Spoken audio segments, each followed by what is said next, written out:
মালয়েশিয়ায় 2 দিনের অভিযানে 3,307 বিদেশের কাগজপত্র যাচাই করে 1,043 জনকে গ্রেপ্তার করেছে দেশটির অভিবাসন বিভাগ। গ্রেপ্তারের মধ্যে 460 জনই বাংলাদেশি। তাদের মধ্যে 369 জন পুরুষ ও 91 জন নারী। এ বিষয়ে আরও জানাতে মালয়েশিয়া থেকে যুক্ত হচ্ছেন ওয়াহিদ সোহান।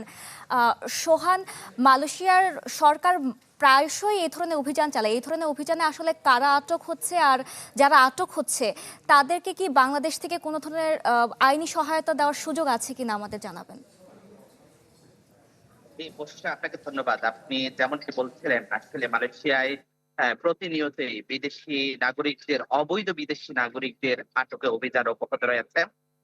সেই তারই ধারাবাহিকতায় বিগত 2 দিন থেকে মালয়েশিয়ার অভিবাসন ইমিগ্রেশনের গোয়েন্দা সংস্থার এবং মালয়েশিয়ার আইন শৃঙ্খলা রক্ষাকারী বাহিনীর অভিযানে আটক হয়েছে প্রায় 2,000-এর বেশি অবৈধ অভিবাসী। তার মধ্যে বাংলাদেশের সংখ্যা রয়েছে প্রায় 500-র বেশি বাংলাদেশি রয়েছে।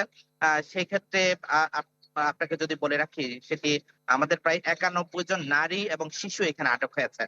তবে এখানে যে বিষয়টি মালয়েশিয়া ইমিগ্রেশন মহাপরিচালকের পক্ষ থেকে বলা হয়েছে, সেটি হলো যত অবৈধ অভিবাসী আটক হয়েছে তার মধ্যে যারা রয়েছেন ম্যাক্সিমামই তাদের কিন্তু ভিসা নেই।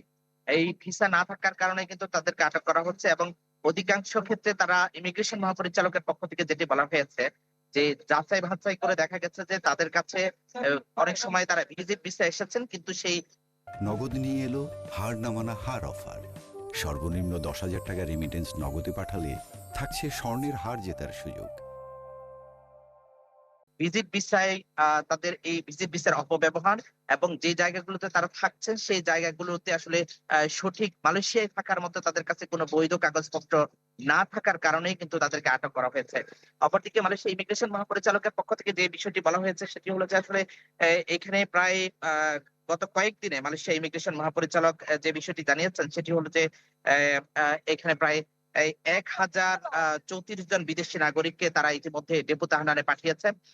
তার মধ্যে বাংলাদেশের সংখ্যাই অনেক বেশি এবং আরেকটি বিষয় যেটি বলছিলেন যে মালয়েশিয়ায় যে সমস্ত অবৈধ অভিবাসীদের আইনি সহায়তা দেওয়ার বিষয়টি বলছেন, আসলে বাংলাদেশ হাই কমিশনের পক্ষ থেকে যদি তারা এখানে সঠিক পদক্ষেপ নেওয়া হয় তাহলে কিন্তু এদেরকে আইনি সহায়তা দিয়ে যাদের বৈধ ভিসা রয়েছে, ভিসা থাকার পরেও আটক হয়েছে, তাদেরকে এখানে উন্মুক্ত করার সুযোগ রয়েছে। আর যাদের ভিসা নেই তাদেরকে এখানে সাজার মধ্যে না থেকে বাংলাদেশে পাঠিয়ে দেওয়ার মতো সুযোগ রয়েছে।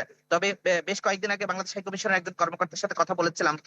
তারা ইতিমধ্যে ল ফার্মের সাথে আলোচনা করছেন যে কিভাবে আসলে আমাদের এখানে যে সমস্ত বাংলাদেশিরা কোনো প্রকার জটিলতার মধ্যে পড়েন তাদেরকে আইনি সহায়তা দেওয়া যায়। তবে আরেকটি বিষয় আপনাকে বলে রাখতে চাই, সেটি হলো যে আসলে মালয়েশিয়াতে ইতিমধ্যে বেশ মানব পাচার বেড়ে গেছে। বাংলাদেশ থেকে এয়ারপোর্টের মধ্য দিয়ে ভিজিট ভিসা লোক আসছে, কিন্তু তারা বৈধ ভিজিট ভিসা নয়, তারা এখানে এসে থেকে যাচ্ছে। যার কারণে কিন্তু মালয়েশিয়া ইমিগ্রেশন বা গোয়েন্দা সংস্থার তৎপরতাটি বিশেষ করে বাংলাদেশিদের প্রতি একটু বাড়িয়ে দিয়েছেন তারা।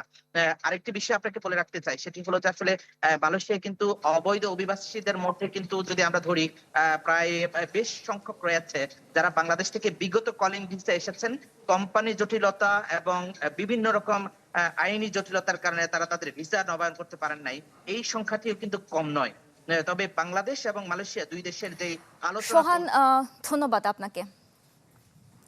দর্শক, মালয়েশিয়ান প্রবাসীদের খবর জানাচ্ছিলেন আমাদের সহকর্মী।